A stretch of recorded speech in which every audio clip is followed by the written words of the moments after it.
Yo, Zain, how are you? Good, man. Good. Happy New Year. I mean, we already started. I feel like it's all go, go, go already, which is good. Like, I feel like it's nice to have time off, but then I kind of just get itchy feet, which probably gets the same as you as well, just kind of wanting to get back into it. And I feel like your brain can never stop. Whether that's a good problem or not, I don't know. But yeah, no, it's been good. What about you? Yeah, man, can't complain. I think 2025 is going to be a good year. Starting off strong. There's a lot obviously happening TikTok wise in January, so it'll be a good month. Yeah. Yeah, definitely optimistic as always, which is good. So with that being said, because I always like to get your take on obviously updates and everything. So where do you kind of see everything currently right now? Obviously, we had last week's episode, which obviously we spoke about TikTok Shop, what TikTok is as a whole in terms of the whole ban and everything. So where are you now? And just give everyone a little update just in terms of your own kind of words. Yeah, so we talked about it last week. Since then, I think the prognosis has gotten a little bit better for TikTok. We saw Trump come out and petition the Supreme Court asking them to pause the ban until he has time to work things out with TikTok. And that was already kind of what TikTok wanted, was just like, hey, give us an injunction so that we don't have to figure this out in like 2 weeks. So that's good. I think for the Supreme Court, it's like majority conservative. And I think three of them have been appointed by Trump. So I think they're pretty likely to listen to him, especially since he's incoming president. And especially since I think they were probably considering doing that heavily anyways, because that's what TikTok was pushing for. And there's just no way that they're going to come up with a decision in January, like a real detailed decision. I think the chances have gotten better. I've seen a lot of tweets of people saying like, "Well, it's not getting banned." Like it's that's out the window. Don't think it's out the window, but I do think the chances are a lot better now, and we're kind of operating with the assumption that TikTok's not going anywhere this year. Yeah, and I think that's definitely the case. It's definitely I'm getting less questions whether that's just being the holidays or not, but I feel like people are definitely more optimistic and kind of planning for TikTok to still be around. And obviously TikTok shop as a whole as well. They're already just planning, like I've seen obviously the calendar already for this year for TikTok shop in terms of what they're doing as well. So everything seems to be heading in the right direction, which again is obviously a positive that we're kind of seeing that momentum or that movement going in the right direction. So yeah, I'm optimistic. I feel like whether you like him or not, maybe Trump coming in is kind of aided the TikTok bandwagon, which is good. Fingers crossed. For what I expect, 28 fingers crossed that we'll still obviously have a job slash a career in January for sure. Yeah, 100%. I think it's looking pretty good. I think now it's like kind of our focus has just been in January. We have a good number of health and supplement brands. The New Year, New Me, that push has already started. As of like yesterday, that's kind of in full swing. I think we're seeing a lot of brands that maybe were a little bit worried end of last year are now kind of like, oh crap, we need to get on this because it does seem like it isn't going anywhere. And as far as marketing channels, maybe App Lovin' is starting to get some more interest as well. And then just TikTok shop, has been kind of on fire for the last, year or two.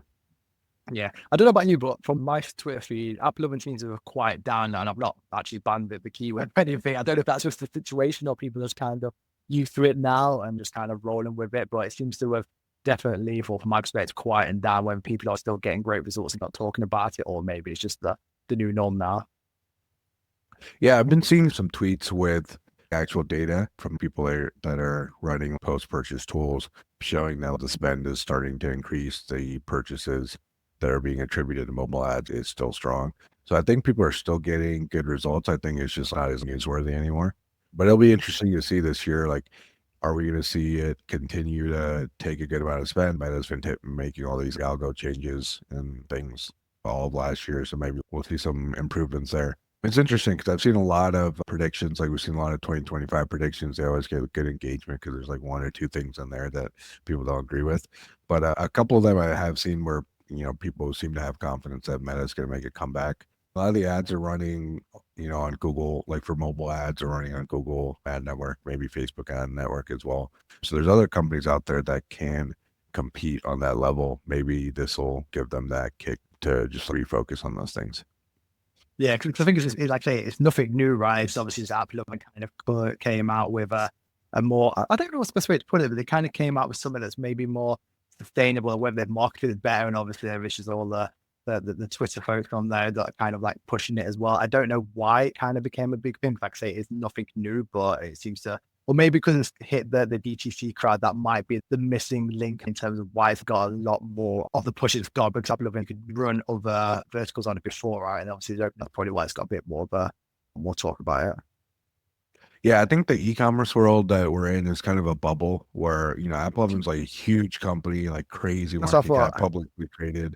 It's like probably like a household name for a lot of people that are in adjacent industries. But for like Mm, D2C e-commerce, it was never really a thing that people used.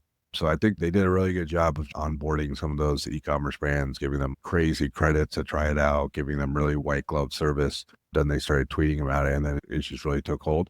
So I think a combination of doing better for e-commerce and then also them being pretty smart in terms of helping those brand owners that are pretty loud on Twitter, LinkedIn, and then those kind of spread the word. So it yeah, kind of, I think a combination between being a better product now for e-commerce and just smart marketing.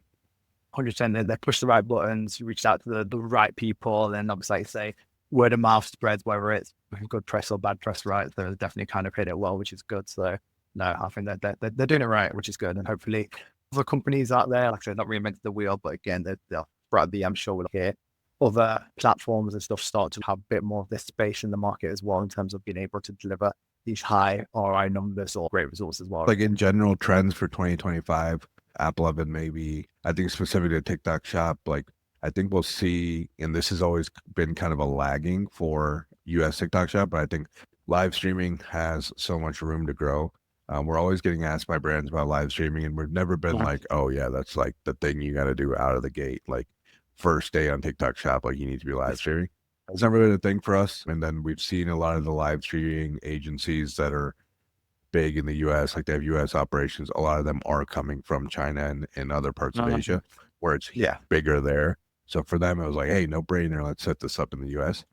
yeah, Haven't seen like the average GMV for per store be super huge with some of those live streaming agencies. Like I think it's tough sometimes just to even cover the bill because you're paying per hour usually plus commission, and to even yeah. cover that per hour, I think it's is difficult for some brands.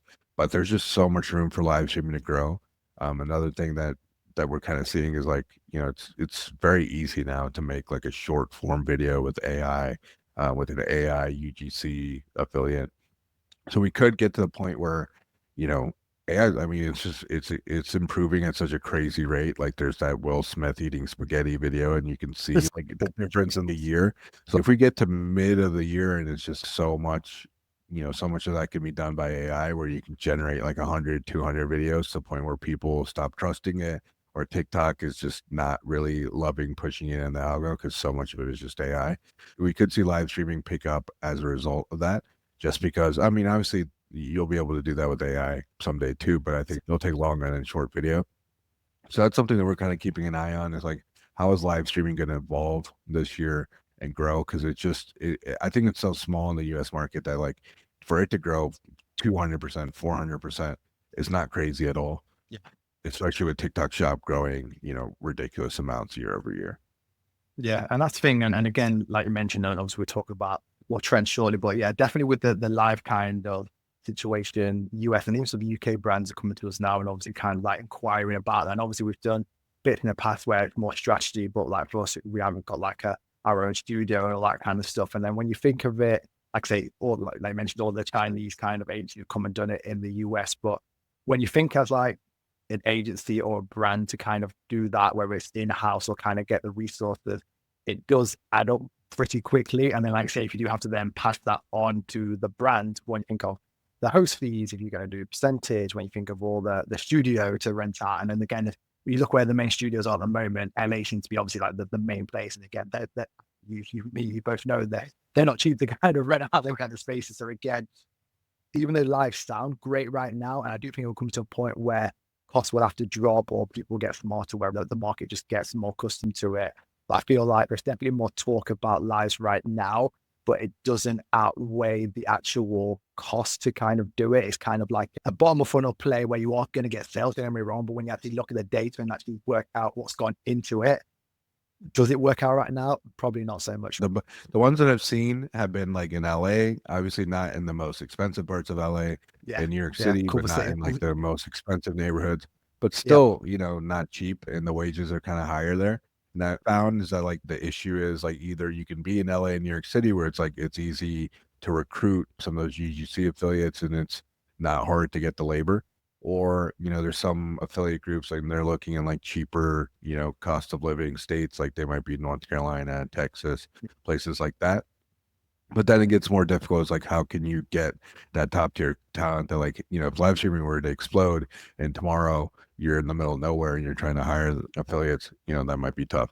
So that's kind of like the trade-off. It's like getting that high caliber, and just like it's prevalent that there's affiliate and there's UGC people, which I think in LA it wouldn't be hard to find, versus that cost of living in those salaries. I think what works great for brands is when they just do it in-house. Like they have a warehouse, the warehouse is a set. There's no additional rent that they're paying. There's no additional fees that they're paying to run a live stream in there. They've got people in there packing. Maybe they sub out an employee who's just good on camera with someone that's working there to pack the orders. They're packing the orders. They're answering questions. They know the brand intimately, so it's not like they need to be trained on it. It's like people are asking questions in live stream. They know exactly how to answer that and be very brand on point. I think that's like a very low hanging fruit. That's like, hey, if live streaming starts to pick up, that's a very easy way to do it, and to make a good return there without like paying to rent out a studio. But when you're outsourcing it, you're paying like a live streaming agency. Obviously, they need to make their profit. Mhm. They need to be worried about the rent that they're paying on the space. It takes a while for them to really understand the brand and be like very brand native. And I think the whole point of live streaming, it's like you want it to be intimate. You want to feel like a conversation. You want to really tell the brand story. So I think it's easier for the brand to do. And still, I think it's like a month, 2 month, 3 play. I don't think it's like first Mhm. month you're going to get a ton of traffic from live streaming. Again, that might change. It might get to the point where like TikTok is really pushing it. Short form video, for whatever reason, is not what they're pushing. And there's just sending a lot of traffic to it. And if you start converting the traffic, they just start showing it to more people. Yeah, and I definitely think it's going to be a play. I think they will probably change the algo to kind of push more towards lives. And you made a very good point there. And it's like it's not reinventing the wheel. And like say, and like you mentioned as well, start small and then scale up if you want to have a mixture and then see what the data kind of says. But I do think as well, a lot of brands are trying to do it before they need to, but like you mentioned, it definitely has to be from month 3 onwards. Some brands supposed to saying, "Oh, how do you live stuff?" I'm like, "Have you started that?" No, wait a little bit because you need to get traction before doing live. You're not going to get any traffic, and if you try and get traffic to it by paying ads, then you might as well put that money behind affiliate or like even organic profile and do shop all videos, right? So I definitely think watch the space when it comes to lives. But one thing I wanted to touch on, which you spoke about just briefly, you mentioned obviously about New Year, New Me, health brands, Q5, let's say, quote unquote. What are you seeing right now in terms of that side of things? I know you obviously love the health industry on TikTok Shop. So what are you kind of seeing so far? I know already obviously a few days into January, but what kind of been the traction or what's kind of been the talks for health and TikTok Shop right now? Yeah, it's funny because health has always been like a category that's just been interesting. Like I remember talking to another agency owner and I was like, yeah, most of our brands are supplements, and that leads to, Mhm. because we get referrals and we have case studies that leads to more supplement brands. And she was like, wow, we don't even take supplement brands. Like we're not even onboarding them. I was like, that's very interesting because I think there was a period You in like the send them my way? there was a period where like health and wellness was everything, like the supplements, the gut cleanses, that was huge. Then I think like once we got past the summer, because those typically do really well in January, they do well in the summer when like people are trying to lose weight and they're trying to look better. After the summer, like Q3, Q4, it can be a little bit more difficult. Brands that started Q3, Q4 had a harder time, especially if they're in that higher price point. If you're like at $25, maybe $29.99, I mean, if you're at like 15, that you're perfect for TikTok Shop. If you're a little bit more luxury, that's been difficult. Now, since we're in January, it's like everything's kind of working in terms of supplement brands, and I expect that to last until the summer. Mm. But TikTok Shop is changing so much year over year. Like last year, the kind of the biggest struggle for a lot of the supplement brands was just staying live, like dealing with violations, getting their products taken down. I don't see that happening as much this year. Like it's not as common of a problem. I think competition is probably going to increase. I think price points going to get more and more important. So that's something that we're still trying to diversify from. Like we don't want to be just health and wellness, just supplement brands. But performance has been pretty strong, especially in January. I think latter half, today's January 2nd that we're recording, latter half of yesterday was pretty strong. I think today will be pretty strong as well. And then I think we'll see the first 2 weeks of January be great. Latter half of January probably start slowing down. First part of February start slowing down, and then pick right up back up as we get into the summer. Yeah, and that's always the case, right? I know obviously every year when I go to the gym, the first few weeks of January, it's literally heaving with like people doing all these new workouts and stuff like this. And then by the time you get to the end of January, everyone is quiet again. So I think that's definitely going to be the same situation from like a general, whether it's just like a TikTok shop and obviously the health kind of space, whether it's like Amazon or like I say, HDT in general as well. I think that's going to be the play for January for sure. And do you think as well, obviously, with everything on Metro, obviously, all the health kind of like, well, the health, let's not say ban, but the health kind of restrictions on there now as well. Do you think, or have you seen yet that there's been a shift from brands moving from putting all their eggs into the Meta kind of basket and obviously trying to move over to somewhere like TikTok Shop? Have you seen that yet? Heard anything? What's kind of your take on that? Yeah, I haven't heard anyone like tell me on a call specifically. It's like, hey, because Meta is doing this, we want to get on TikTok Shop. I haven't heard that. But anytime you introduce like any kind of uncertainty, like we saw with TikTok Shop, like we had starting November, December. I mean, a lot of it was the holidays, which it was this we were seeing people just worried about getting on the platform. It creates that uncertainty, it creates that environment that like whether or not they tell you like, hey, it's because of the ban. That's why we're gonna wait around and see. You can still kind of feel it in the air. I think the same thing will probably happen with Meta, whether or not they're they're that restrictive on these things that they said that they're going to be, whether or not like most supplement brands are going to be qualified into those restrictions, or whether they can appeal and be like, hey, we have nothing to do with that. Regardless of that, it's going to create uncertainty. Like if you're not on Meta yet as a supplement brand, you're probably not going to be thinking of that as your primary lever or your next move. So I think that uncertainty will drive some people to TikTok Shop. And I think, eventually we'll see TikTok kind of go the same way, where they probably aren't trying to be just a supplement network. Maybe they're also worried about kind of the visuals for that and some of the claims that affiliates are making. I can see them also enacting some restrictions similar to Meta, getting tighter about what affiliates are able to say, what they're not willing to say. So I think it's constantly a shifting pendulum depending on who's getting scrutiny from the FTC or FDA or whoever it is. But I think this is a good thing for TikTok Shop, at least for Q1, Q2, that so many people are worried about like how Meta is going to enforce these new policies. Yeah, and that's the thing, right? 'Cause there will be these policies, but as everything, right, there's always going to be a workaround, I should say, in terms of especially some of these bigger brands who obviously already spending like a lot of money on the platform right now, right? They're not literally going to just switch them all off. I definitely agree in terms of if you're a new brand trying to launch on there, it's going to probably be hard slash maybe impossible unless you've got rep or like a certain account, stuff like that. So, but again, there's always going to be workarounds, right? Again, like I always remember, especially on like Meta, where you could do like cannabis products, stuff like that. Do you know what I mean? But then there's a worker around, and obviously there's brands like doing like spending like millions a month on TikTok Shop doing that kind of stuff. So, and again, as I was speaking to a brand the other day, they're like adult niche as well. Again, it's more of a restricted product and restricted kind of category, but they do not Meta as well. So again, it's always kind of a give and take if they're going to spend big money. Obviously, money always talks, right? So again, that's probably what we're going to see going forward. Again, health category is not going to just switch off again. And again, even some of the products you think that are not like available or allowed on like TikTok Shop, I still see them on TikTok. Come from in terms of like people like creating content around it, sending them to a link. If again, the profile shut down, they create another one, right? So again, there's all this kind of workaways around it. So again, I think that's going And a lot of it depends on your relationships and your reps. There's agencies that like specialize, like you're saying, in like the CBD type stuff, and they have relationships where they can get ad accounts turned back on, or they can, walk that really fine line to not get restricted. So I think we're probably going to see some of those specialty agencies pop up for health and wellness, where they have those relationships and they're building an agency that only services those clients. So I think that'll definitely be a thing. We've already seen that happen with like CBD and some other categories. And then there's always room for like those gray hat, black hat type operations. I know someone who's run gambling on Meta for a long time. exactly Just right. behaving like you sneeze and you get banned. And a lot of it is because of those bad actors who they'll tell you they spent years just, constantly creating new accounts and evading the bans. And they're the reason why things are so strict.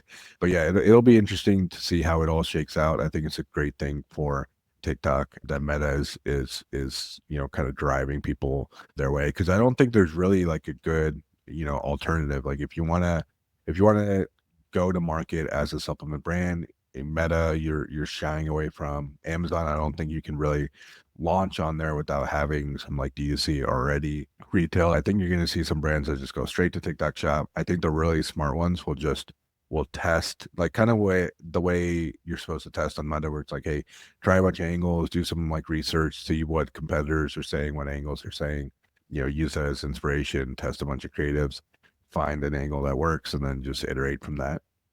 I think the really smart supplement brands will like come up with 10 different products, 10 different like brandings, send all of them to affiliates or just engage affiliate interest when they want to see if they want to request a sample, and then go from there and figure out which ones they want to really focus on. I think that can be a really solid strategy, especially if the pricing is competitive, because I see some products on TikTok Shop where it's like, hey, nobody's really running these ingredients or is like going after this side of the market.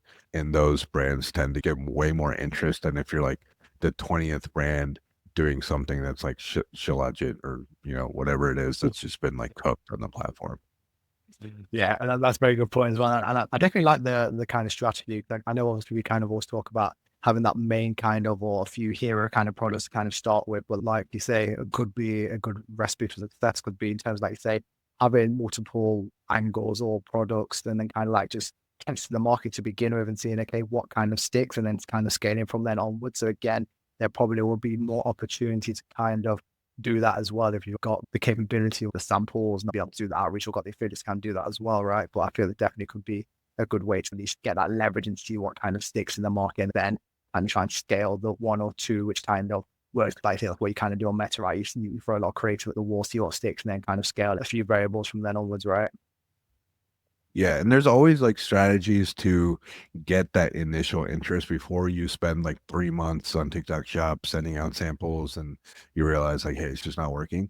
For like Meta, that's in the past has been like people have run like PPE ads, or they've run like add to cart, or Mm. even purchase ads, and they've just seen over a short window. It's like, hey, am I hitting metrics that are promising? Especially for like the drop shippers, that's how they'll test. They'll spend like 3 days and they'll just see if they can even get to like break even or like a slight loss. And I think TikTok Shop, you can be smart like that. We've seen brands that do really well typically get really good interest off the bat when they're trying to recruit affiliates. To say they're using like an outreach bot, they send 2,000 messages. If they're getting like 100 sample requests off those 2,000 messages, there's a high correlation between that brand doing well on TikTok Shop. If they send out 2,000 messages and they get like 20 sample requests, it's very unlikely that they're going to do well on the platform, because typically, the products that get affiliates excited are also going to get customers excited, because it's Oh. marketing is almost like a transfer of that enthusiasm. If the affiliates aren't really enthusiastic about the product, that's probably, it's kind of been beat to death, or, the branding is just not there. Like if they're not even interested in getting it for free, it's gonna be tough to get a customer to buy it. So I think the brands are really smart in that way, that like a lot of these tools aren't even built for the split testing. It's not like you can like add 10 products and be like, hey, whichever product gets like the better sample request rate after 10 days, stick with those, or even split testing like outreach messages. You kind of have to do a lot of that manually. So there's still Mhm. so much arbitrage opportunity, I guess, if you're willing to dig deep and do that work and do those analytics and just optimize manually, because there's no tools that are doing it. Like there's no A/B testing tools like landing page tools where it just, after a week we'll just like we'll tell you which landing page to run. You kind of have to make those decisions yourself. But there's still a lot of room for that. I'm seeing like ingredients that people haven't really run before, branding that's just like very, very different. Like things just look very different. If you look at like the gut cleanse versus like some of the stuff that's doing well now, it's just like they're taking two completely different approaches.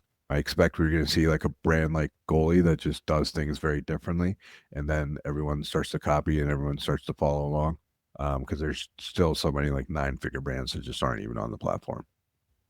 Yeah, that's crazy, right? There's so many brands in general, 8, 9 figure brands that are still just kind of waiting, whether for one reason or another, and just not actually getting started yet. So I personally think it's going to be a massive influx of brands jumping on the platform this year. We touched a little bit on trends. What, from your perspective, what would you say is one of the main trends you'll see happening on the platform, whether it's for brands, creators, the platform, where do you see TikTok Shop going in 2025?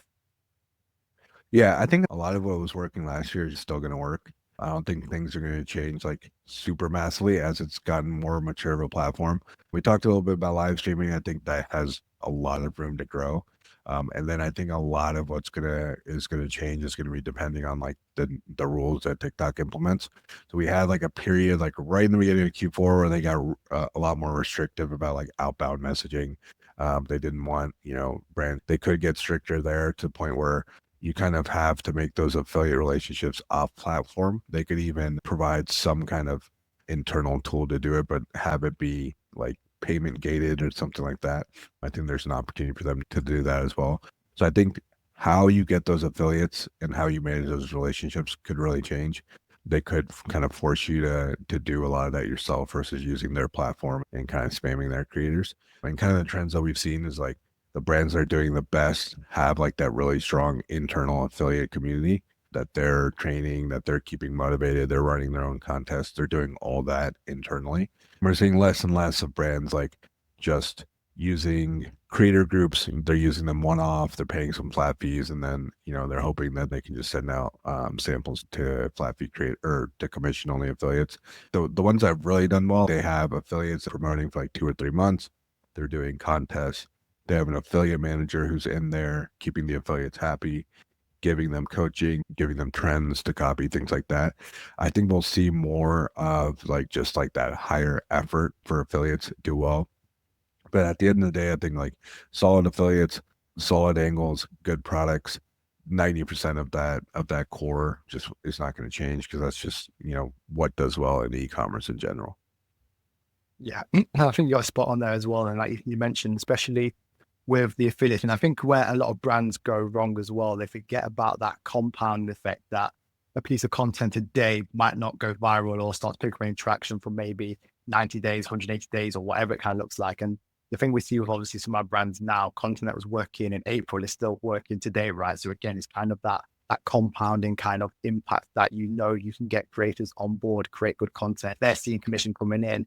They're going to probably likely, if you obviously keeping in communicating with them, they're going to probably want to create more because they know that they can make money from the brand, right? And especially like you said about building out communities, I personally think that TikTok Shop will maybe integrate, whether it's with Lock or some kind of like platform, probably will be Lock and everything. So I know obviously a lot of the reps and stuff now are telling like brands to kind of create community on Lock, stuff like that. So whether it'll be a click of a button on TikTok Shop and maybe getting these creators into like a Lock community and maybe kind of taking that Discord element or WhatsApp element, putting onto Locks. Obviously, that TikTok kind of wants to keep everything in its own kind of grasp. That could maybe be a move for them. And again, it might then mean that TikTok might look to kind of integrate. Yeah, that makes sense. I think another thing that we're seeing is just what you're saying with the length of content. It seems like it is getting longer. And I think a lot of it is also just like that trend towards more ad spend. It used to be that like you could just, generate a good amount of the GMV just organically. TikTok was really pushing the TikTok shop videos if it got tagged. Now, as we shift towards ads, like there's people, there's brands, like if you look at their ad library, they're still running creative. I mean, it's hard to see how much you're spending, but just being inside some ad accounts, it's like you have creatives that are like a year old that are still getting decent spend, or sometimes even like 2 years old. So I think you're seeing that on TikTok Shop now, where it's like, okay, if you're putting ad spend behind it, where you're not just, riding the organic wave, you can get like 6 months of great performance from a creative. So now it's getting to the point where it's like some brands are reconsidering how many samples they want to send per month, but I think that's kind of short-sighted. Like even if your content is lasting 6 months instead of 3 months, doesn't mean you should be slowing down in samples just because that means in 6 months you're gonna need more content. So if you want to keep that flywheel going, you should kind of stay on it. But also we're seeing that now that TikTok has the feature where you can set the ad rate, that's becoming a bigger part of brand strategy. It used to be for a lot of like the China sellers or just sellers in general. It's like they had so much margin because they're pricing to be really good movers on TikTok Shop, which just means it's got to be low. There's not a whole lot of margin. So they're giving 20% to affiliates. They didn't really have much left for ads, but now that they can set, ad commission to 10%, as long as they communicate it properly to affiliates, now they have more room to spend on ads, means a lot of the creatives will last longer and generate sales for longer.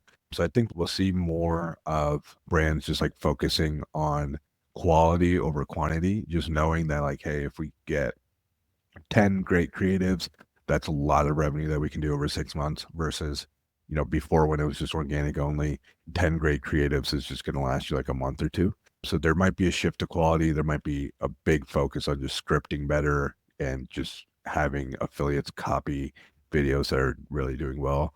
So I expect to see some of that. A lot of it, I think, is going to depend again on TikTok policies because had they not introduced that shop ads commission, we wouldn't have seen that move.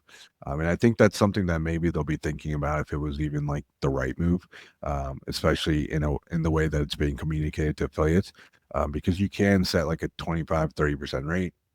Some brands are even setting it to 5%, not communicating it to affiliates. So I expect a lot of affiliates to complain about that and be like, hey, we aren't aware of like what the ads commission is going to be. And now I don't want to do this TikTok shop thing if I have no idea what I'm actually going to make. So I think TikTok might make some changes there, at least make it way more transparent to affiliates what the shop ads commission rate is, which will then force brands to go back to the drawing board and be like, hey, is 10% really going to get us the kind of affiliate that we want? Yeah, and the reason why I'm laughing there because we actually made that mistake. Obviously, we just changed it, thinking that there'd be like a message going out in the back end, and obviously we've got some very frustrated affiliates in terms of like saying, "Oh, why is the kind of commission job?" Which I understand that frustration, but also on the flip side, and this is why I've always thought, just pride, so the kind of where you can adjust that now for affiliates. At the end of the day, yes, they've created a piece of content. If ad spend is getting pushed behind that, should they warrant to get the same percentage anyway from the money that's been pushed behind it from an ads perspective? So I understand their frustration because of change and no one likes change when everything's going good, right? But at the same time, for it to continue and for these brands to actually make money on the platform, because that's kind of where we want to get to a point of being something has to give, right? And yeah, I get that. I think again, it's probably like this with the educational piece, and then again, probably like we'll talk 6 months down the line, it's something normal that no one kind of bats an eyelid up. But like I say, because when people are making ridiculous money from a TikTok shop perspective as an affiliate, then all the screenshots, stuff like that, and that starts to dip, then of course they're going to get a bit frustrated by that, right? Yeah, I think communication is everything because I think it's a great deal for both sides. If, like you were saying, like if your video is going to last 6 months instead of 2 months now because we're putting ad spend behind it, and a lot of times we have like GMV max that's led to obviously we're not controlling where that budget is going. But say you're the winning video or you're in the top five and you're getting $100-$200 of ad spend per day is driving a few $100s in sales every day for like the next 6 months, you're making 40, 50, $100 for a video that you made, months ago. It's a pretty good deal. And I think a lot of affiliates would rather you put ad spend behind it and give them 10% than to never spend on ads and give them 20%. And then they're constantly chasing, trying to make more videos. So I think it's a great deal. I think it's just, again, communication. And I think that's been one of the most difficult things for brands to master is like that communication with their affiliates in a very noisy, crowded market where everyone's trying to, get to the affiliates. I think what you said in terms of them pushing brands to get group chats going on Lark, I could definitely see something like that. Obviously, you have the internal portal where you can talk to affiliates. It gets kind of messy. I think once you've earned their trust and you've built that relationship, like they're already promoting for the brand and you want to kind of communicate with them all at once, there's not really a feature for that on the platform. So ByteDance owns Lark. They own TikTok. It makes sense for them to push people to Lark. Otherwise, people are going to use Discord. They're going to use these other platforms because that's the only one way to have like a 1 to 100 communication. I think that'll definitely be more of a thing coming in terms of like those group chats being more just like internal to TikTok. Yeah, I totally agree with that. So yeah, let's watch the space. If anyone from TikTok's listening to this and we see Lock integration coming through, then you heard it first, right? So yeah, so we touched on obviously lives, we touched on obviously about ads and obviously about affiliates. So what do you kind of see for, let's say, brand profiles in terms of that organic kind of side of things? So are brands going to be still wanting to push as much in terms of like focusing on affiliates? But again, especially if you're a new brand, right? To get to that top 1% of affiliates, unless you're using like a Discord or like a group of obviously great affiliates straight away. Not everybody can obviously do that. Slash, they might be busy, the cost and all the stuff that kind of goes into that. So do you see a way maybe that brands will now think, okay, if we can get whether it's one creator who's posting multiple times on our page, or then maybe going down the route of having these multiple different accounts and kind of going down that route, which might be cost effective. Do you see a play from brands that this will make sense, or what kind of your thoughts on how that would kind of look slash pan out? Yeah, I think if I were a brand, I would be thinking about it as a funnel, even with Mm, marketing in general. I think it's smart to think about. So you have your affiliates that are coming through maybe like an outreach bot or something like that. And that's like your volume is filling that top of funnel, or even some really great creators that are doing 100K, 200K GMV per month. They still go through and look through some of their messages, target collabs that they're getting. And if anything really stands out, they'll try it. They're always looking for that new product with high potential, no matter where it's coming from. So I think you'll get that top of funnel where it's like, creators are going to post a video, maybe post 2 videos. Then I think it's on the brand to move them to the middle of the funnel where they're engaging with them. They're adding them to groups. Otherwise, you can have great creators that come in, they make a video. Say you can see it's a high quality video, but it didn't get sales. So they just move on. But you could have created that relationship. Once you create that relationship, you're in like that middle of the funnel. You have them in a group chat, you're getting their interest. You're constantly, same way in marketing where you're sending offers to customers. You're sending offers to the affiliates like, hey, we're doing this contest. We're launching this type of product. We'll send you a sample of this. We'll send you a sample of that.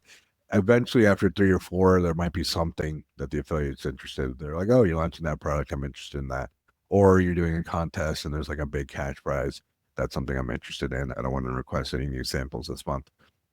So I think that's kind of the right way to think about it, is to like treat it like a funnel. Otherwise, if you're just outreaching to all these affiliates, you're letting them kind of do their own thing. You're never interacting with them. And then you come to like month 6 and you're like, why are sales down? And it's kind of too late. You've had a leaky funnel for a while. yeah, and that's the thing, right? It's all about momentum. This is where you see some brands kind of fall off because they've done the heavy lifting, or it's working, then kind of just stop, whether it's like sending out samples, building them relationships, reducing their ad spend, or trying to increase the ROI to kind of make it more profitable. And then it kind of gets to a point where it drops and they think, oh, why is it dropped? Well, the reason it's dropped because of what you did 2 3 months ago is not continued, right? And that's obviously what you kind of got to look at TikTok Shop as, not the next month or the next 3 months. You got to look at the next. If I was planning like for a brand now, if I had a brand or whatever, I'd be looking from now, today's January. How do I build up so much traction that when it does get to like, like we're saying with any brand, it gets to Q4, I'm already ready, prepped to kind of go, and always thinking that mentality rather than thinking kind of short term. Because like I say, there's so many variables, whether again, like say TikTok Shop obviously like has more restrictions, stuff like that. Do you know what I mean? That's always something you got to be thinking about. So, and that's why, again, a point you made earlier as well, where you see a lot of brands now which starting to like, stops with momentum stops, everything else kind of goes with it, right? So again, if as soon as you kind of see the attraction and you're going up, continue on that kind of path, because there's nothing worth. Well, TikTok obviously just needs momentum. It needs like to being aggressive, I would say, and that's kind of the way to kind of keep it going. And as soon as you take your foot off the pedal, things do start to drop off, and you see that. You can, you know, I mean, the numbers don't lie. You see brands that are obviously 1 minute top of like fashion malls, and the reason they've dropped is maybe because they've dropped sample stuff like that, right? Yeah, I think what you're saying, anytime you're making a drastic shift where you're like, oh, okay, we're going to stop sending samples, or raise our ROI target by 0.2, 0.3, it's like after a couple months, you're going to see that effect. On Meta, I think you can see it pretty quickly, and brands have kind of gotten into that mindset. We're like, oh, we'll just switch this. We'll try cost cap. We'll try that. In a month, they can see that deterioration, or maybe in a couple weeks. And TikTok, it's so far out, it can be like 2 months before you see the effect of sending half as many samples. I think the last couple of years in DTC, we saw like a trend to just focus on profit, focus on bottom line, which is, it's smart in that economic environment. In this coming year, if like, interest rates go down, the cost of capital goes down, or just like there's more VCs that, we saw a few years ago that we've kind of seen drop off in ecom. I think we'll see some brands hopefully think more about growing top line. Because if you're gonna focus on profit, where you're doing like, 100K a month on TikTok Shop, and then you're tightening things so that you can get like a 10-20% profit margin, that's fine in the short term. But then there's going to be brands who are like, hey, I want to get to that million, even if it's at break even, and then I'll start tightening things so I can get 10% at a million a month instead of 100K per month. And that's honestly, a smarter way to do it if you can go several months without taking too much profit.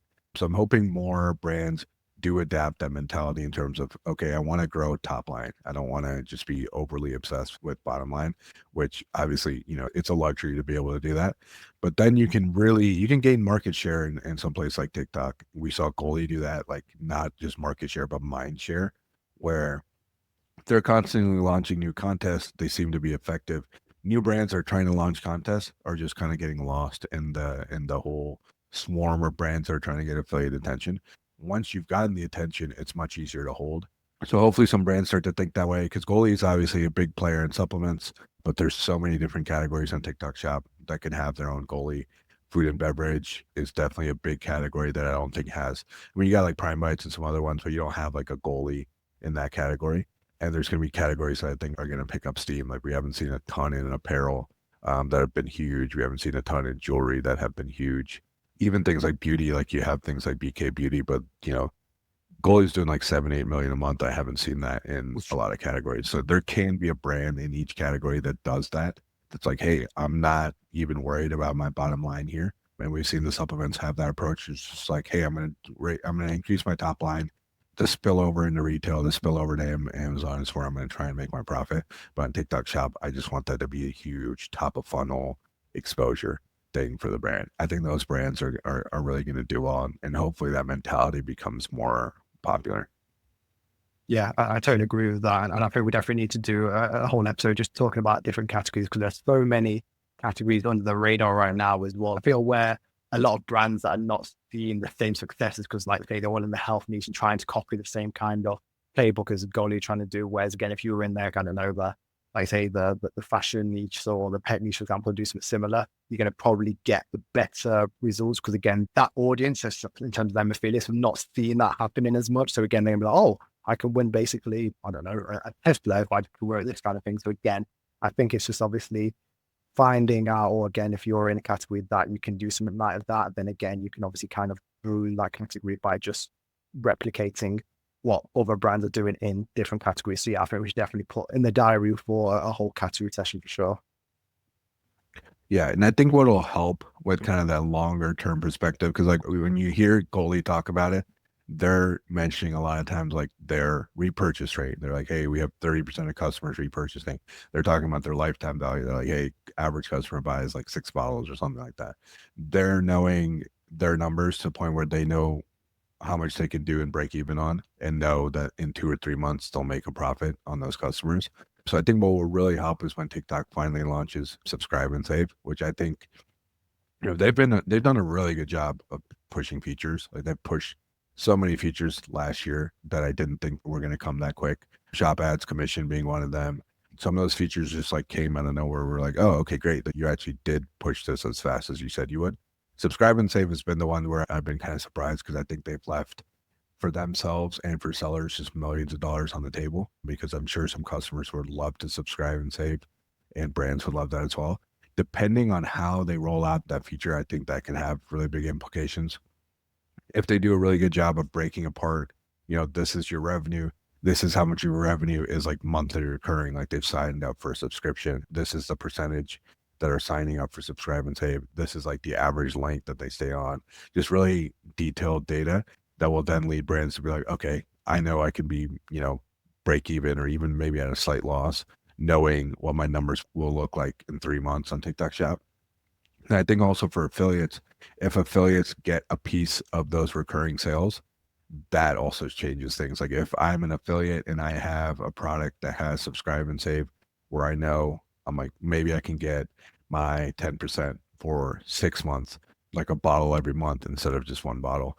Now it makes more sense for me to work with these brands that have that kind of set up with subscribe and save, then it makes sense for me to work with brands that just have a one-off purchase. So that I think will really change things. I think it's an absolute no-brainer. I would think that they would launch that as soon as possible in January. It's one of those things where there's a lot of room for bad actors and a lot of room for disappointment if you have subscribe and save and the product's not good. You're trying to trap people in that. But I think TikTok, because they're going to be over that functionality, they're going to be over the payments, they can send reminders, they can make it extremely easy for a customer to cancel. So in that way, I don't think it's a huge risk. So I'm surprised it hasn't been launched yet. But I think that'll also really help certain categories like food and beverage. maybe not all of it, but like say it's like coffee creamer or something like that that you get pretty regularly, supplements, I think it'll help a lot. Might even hurt some of the brands like beauty, depending on what Yeah. kind of product it is, or like apparel. Some of the verticals are still kind of struggling to get traction in TikTok shop, but there's certain categories where it's just like an absolute no-brainer. If you look at Amazon, brands are willing to offer a pretty big discount if you subscribe and save, just knowing that they have that recurring revenue. Yeah, and that's the thing as well. I feel like you mentioned there as well. I do think it'll probably help out the bigger categories that are already doing well, like their health, the food and beverage.